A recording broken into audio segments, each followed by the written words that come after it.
jéem rek incha allah ñu ngi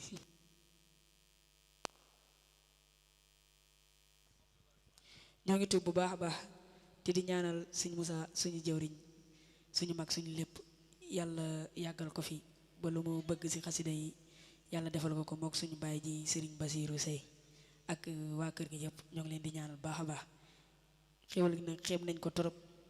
ñoo ngi koy tuub bu baax a baax a baax amoon nañ yéen def lu ëpp lii waaw ñoo ngi leen di ñaanal baax a baax ñu yàgg taxaw bés bi barke borom Tuubaa. jërëjëf sëñ Moussa daanaka dama ne woon duma ci sànni kàddu sax waaye yaakaar naa ne mënta ñàkk moom yaakaar naa ne lii nga def moom kawe na suñu njort lool te it sedd na xol képp ku ne ci jataay bi ak kuy dégg kàddu gi nag ndax yéene nga ko defee te xam nañ ni yéene nga ko defee te bi ngay ñëw fii ci programme bu mag nga jóge xam nañ njàng mi ni mel ak coono yi nga xam ne moo ci nekk waaye pas-pas ji nga dikkee ak yéene ji nga dikkee rek daanaka dafa ñoo doy sëkk rawatina njàng mu pëstéef fi bi nga fi jàng noo ngi lay ñaanal nag baax suñu borom def la mag mu am ñam barke Sëñ Tuubaa li sëñ Seex wax ci yow rek mooy li nekk ñun ñëpp mën nañoo seere loolu yar ak i teggin mën a jàng te yëgu ni da ngaa mën a jàng moo la dal wallahi lazim ñun xam nañ ko mën a jàng macha allah yal na la sa borom wéral sa baat wér ba lépp loo mébét ci xasida yi suñu borom defal ci lu kawe sa njort na tout tànk bi ngay gis nii nag moom day wax bu génnee télé moom la lay wax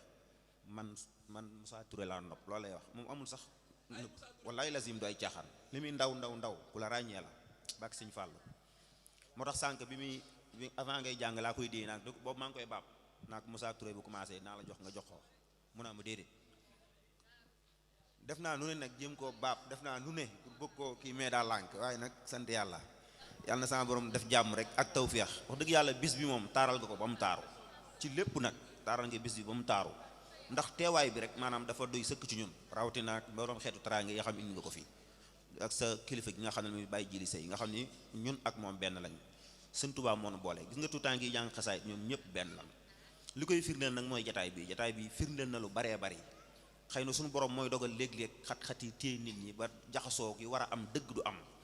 maanaam jaxasoo gi nit ñi di gis ci bët nag moo tax may wax waaye gi nekk ci xol yi ak lu làqatu li loolu nit ñi mun ñu ko xam waaye ñii Sëñ Tuubaa rek la ñuy liggéeyal ay tuutànk lañ yoo xam ne Sëñ Tuubaa leen bëgg te ku leen di ñaanal suñu borom def ñu àggale ndax loolu rek mooy li am solo ndax ñoom ñii ñëpp kenn ku ci nekk ñaan nga yàlla dem ba sut ñoom Sëñ Xaadim Géey fii nu ne te ñun moom lañ leen di ñaanal ndax ay tuut tànk lañ te seen baay yooyu bi ñuy jàng xasaayit ni ñoom lañ toll wala ñu gën leen a tuuti kon suñu borom ñoo ngi koy yalwaan mi nga xam ne dara tëwu ko yàlla na leen sàmmal boppam aar leen ba li ngeen yénn ci liggéey Sëñ Tuubaa ngeen defee ko ni ngeen ko bëggee ndax bis bi gëm naa ne yéen a ko gën a bëgg sax Sëñ Musaa mi ndax bi leen ko yëgalee kenn ku ci nekk yitte nga ci def ndax li may wax saa su nekk rek dañ doon waxtaan mën ak jëwriñ ma naan ko mu naan ma bis bi suñu sañoon du passé 2 heures du matin ma ne ko waaw loolu de mooy yéene ji waaye loolu mënut nekk te nii laa ko waxee woon xam naa ni mënta ne ndax ñi am yéene ci Sëñ Musaa dañuy bari te kenn ku ci nekk bu ñëwee faaw mu feeñal yéenam moo tax muy demee nii mu demee waaye bu ñu sañoon moom daanaka du guddi sax yenn guddi waaye ñu ngi sant yàlla suñu borom ñuy sant nag Baye Cheikh ndax moom it nit ku baax la ku yaru ku yaatu te bëgg ñëpp nag moom maanaam waaw xol bi moo rafet Baye Cheikh boo jaxasoowul ak moom munoo xam li may wax ñun ñi jaxasoo ak moom di digganteeg moom billaahi ku jaxasoo ak moom rek munoo xam li may wax Sëñ Tuubaa rek moo ko ñor te dafa bëgg tuut tànk yi yëpp nag bàyyiwul kenn noonu la bëggee ñëpp ñoo ngi lay ñaanal suñu borom may la gudd fan dafa la wér ba sa yéene ci xasaayit yi yàlla na nga ko defee ni nga ko bëggee ndax sa waajur dañuy déggante